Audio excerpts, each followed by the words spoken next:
Яғни ашылу салтанатын ашқалы тұрмын. Мынау сіздер білетін шығарсыздар. Кезінде әннің перісі болған, салдың серісі болған, көкшенің әннің перісі болып өткен Естай ақын бар, яғни Естай әнші. Кезінде Маралдыда бір Маралдың ауылында атпен асып бара жатса, бірақ қойшының ауылына келіп байдың ауылына түскен кезде Құсни Қорлан деген қос қызды көрген екен дейді.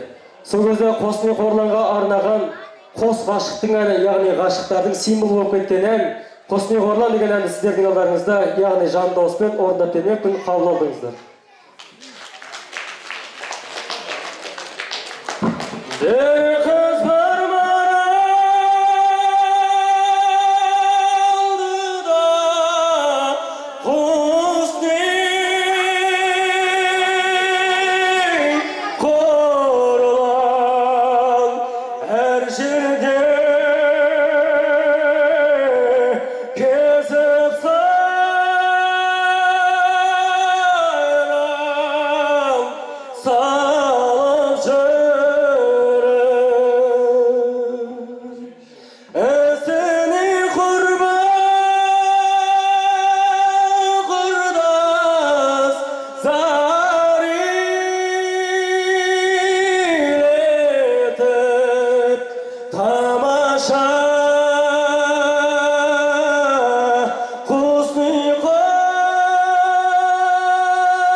Aşk